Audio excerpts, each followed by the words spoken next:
Today we're going to be talking about addressing some issues in the hand and wrist we see quite frequently over here, and it's not actually a really great idea to work on it on your own, but we're going to show at least some things that we recommend to our patients after we've seen them to actually work on some of the stuff on their own between some sessions.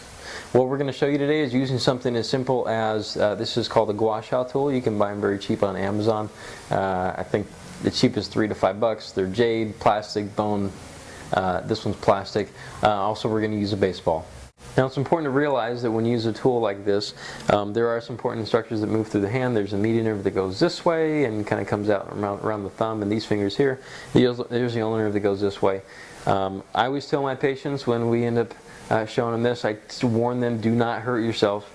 And again, I go over this with them for about 5 minutes or so just to make sure they get it.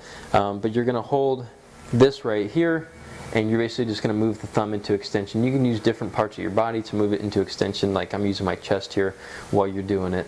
Or you can use the thumb and you can move it into extension as well. You're basically just holding a spot and just kind of bringing the problematic tissue past that we've kind of addressed in the office. Now, an easy way to use a baseball is just put some pressure on the area, and you're just going to move the hand into extension. This is for the flexors of the wrist and the fingers. You're going to make sure that this is a very slippery surface, so you see the ball sliding around a little bit. I wouldn't be rolling a lot. I would just kind of roll just a little bit and use the hand into extension. If you want more pressure, you push downward like this. It shouldn't be too painful. And again, I go over this for a couple minutes with my patients to make sure they fully understand it before they do it at home.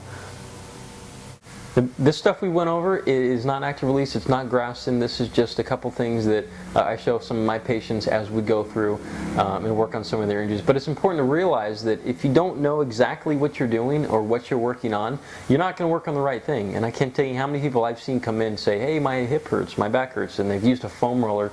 And not that foam rollers are bad, but at the same time they're not working in the correct area because they're not looking correctly, and they're not troubleshooting it correctly like someone that works with musculature usually would. So go get yourself checked out.